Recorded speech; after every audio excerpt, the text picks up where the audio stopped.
दर्शकों, हिंदू धर्म में रामायण को एक पवित्र धर्म ग्रंथ माना गया है, जिसमें भगवान श्री रामचंद्र के जीवन में घटित हुई संपूर्ण कथाओं का विस्तार से विवरण किया गया है।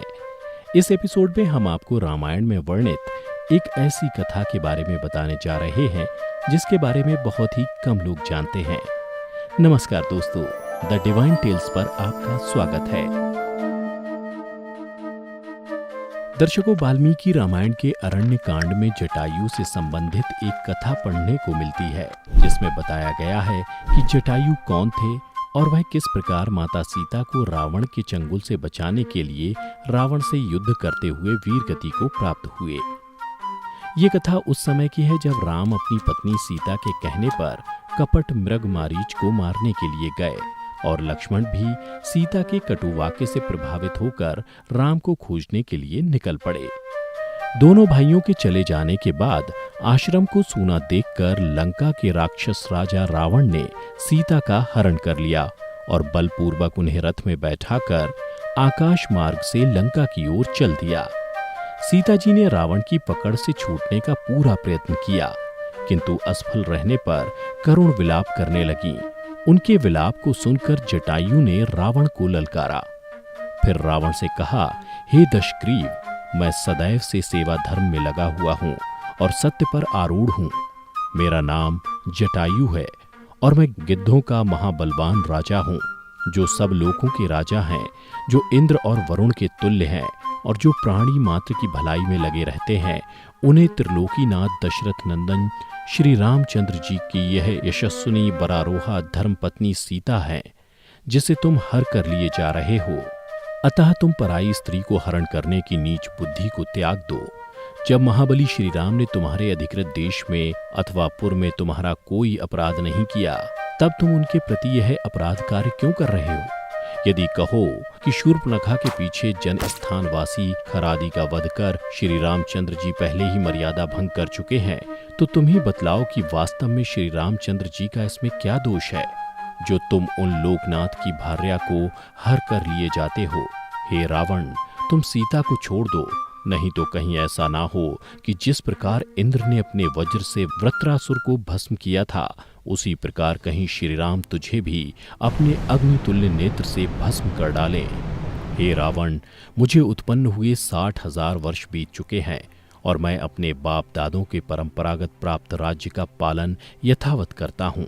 यद्यपि मैं बूढ़ा हूँ और तुम युवा हो, रथ पर सवार हो, तथापि तुम सीता को लेकर यहाँ से कुशलतापूर्वक नहीं जा सकते। मेरी आंखों के सामने तुम सीता को नहीं ले जा सकते। हे रावण, यदि तुझे शूरवीर होने का दावा है तो 2 घड़ी यहाँ रुककर मुझसे युद्ध कर, फिर देखना कि मैं तुझे मारकर पृथ्वी पर उसी प्रकार लेटाता हूँ कि नहीं, जिस प्रकार पहले खर मर कर पृथ्वी पर लौट चुका है। हे रावण, जिन्होंने अनेक बार युद्ध में दैत्य और दानवों को मारा है, वे चिरधारी श्री राम संग्राम में क्या तेरा वध करने में देर लगाएंगे? मैं क्या करूं? वे दोनों राजकुमार वन में दूर निकल गए हैं।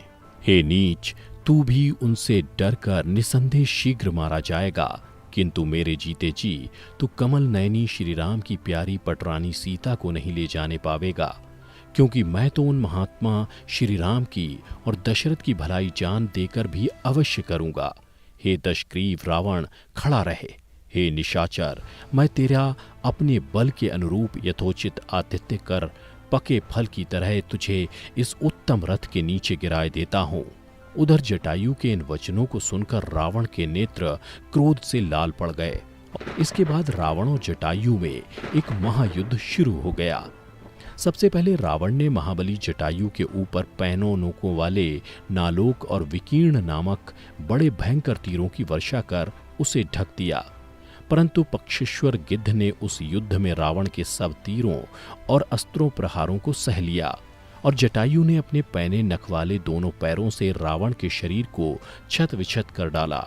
तब क्रोध में भरकर दशग्रीव रावण ने जटायु का वध करने के लिए बड़े भयंकर काल दंड की तरह 10 बाण निकाले और उन भयंकर बाणों से जटायु का शरीर विदीर्ण कर दिया। जटायु ने उन बाणों की कुछ तो परवाह ना की, किंतु जब देखा कि रावण के रथ में बैठी जानकी नेत्रों से आंसू बहा रही हैं, तब वह रावण की ओर झपटे और उस महातेजस्वी पक्षीराज ने मारे लातों के रावण का तीरों सहित धनुष तोड़ डाला।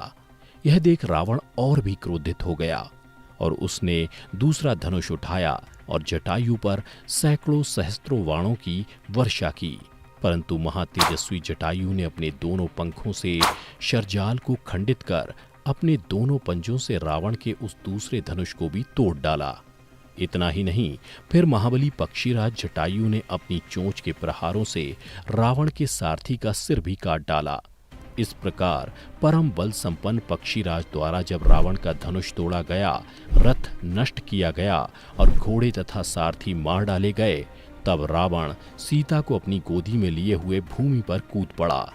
रथ नष्ट हो जाने के कारण रावण को पृथ्वी पर गिरा हुआ देख समस्त प्राणी वाह वाह कहकर जटायु की प्रशंसा करने लगे। उधर पक्षीराज जटायु को बुढ़ापे के कारण थका जान रावण अत्यंत प्रसन्न हुआ और सीता को ले फिर आकाश मार्ग से चल दिया। रावण को प्रसन्न होते हुए और जानकी को लेकर जाते हुए देख जटायु ने बड़े वेग से उसका पीछा किया और उस महातेजस्वी जटायु ने रावण का मार्ग रोक लिया। यह देख रावण पहले से भी अधिक क्रोधित हो उठा। उसने तलवार से उनके पंख काट डाले। जटायु मरणासन होकर भूमि पर गिर पड़े और रावण सीता जी को लेकर लंका की ओर चला गया। उसके कुछ समय बाद जब राम लक्ष्मण के साथ सीता को खोजते हुए वहां पहुंचे तो मार्ग में उन्हें विशाल पर्वताकार शरीर वाले जटायु को देखा। उसे देखकर राम ने लक्ष्मण से कहा, लक्ष्मण, मुझे ऐसा प्रतीत होता है कि इसी जटायु ने सीता को खा डाला है। मैं अभी इसे यमलोक भेजता हूं।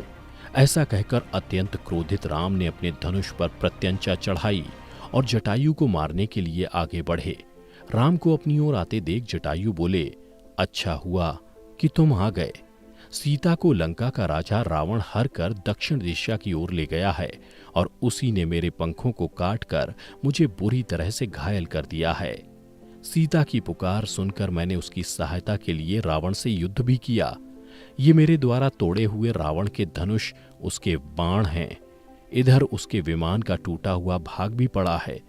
यह रावण का सारथी भी मरा हुआ पड़ा है, परंतु उस महाबली राक्षस ने मुझे मार मार कर मेरी यह दशा कर दी। वह रावण विश्रवा का पुत्र और कुबेर का भाई है। मैंने तुम्हारे दर्शनों के लिए अब तक अपने प्राणों को रोक रखा था। अब मुझे अंतिम विदा दो। जटायु के मुख से ऐसी बातें सुनकर भगवान श्री राम के नेत्र भर आए। उन्होंने जटायु से कहा, मैं आपके शरीर को अजर अमर तथा स्वस्थ कर देता हूं। आप अभी संसार में रहें। तब जटायु ने कहा, हे राम, मृत्यु के समय तुम्हारा नाम मुख से निकल जाने पर अधम प्राणी भी मुक्त हो जाता है। आज तो साक्षात तुम स्वयं मेरे पास हो। अब मेरे जीवित रहने से कोई लाभ नहीं। उसके बाद श्री राम ने जटायु के शरीर को अपनी गोद में रख लिया। उन्होंने पक्षीराज के शरीर की धूल को अपनी जटाओं से साफ किया। कुछ समय बाद जटायु ने उनके मुख कमल का दर्शन करते हुए उनकी गोद में अपने प्राण त्याग दिए। तो दर्शकों, उम्मीद करता हूं कि आपको जटायु से जुड़ी ये कथा पसंद आई होगी। अगर पसंद आई हो तो ज्यादा से ज्यादा लाइक और शेयर करें। साथ ही अगर आपने अभी तक हमारे चैनल को सब्सक्राइब नहीं किया है तो अभी सब्सक्राइब कर लें। आज के वीडियो में इतना ही। अब हमें दीजिए इजाजत। आपका बहुत बहुत शुक्रिया।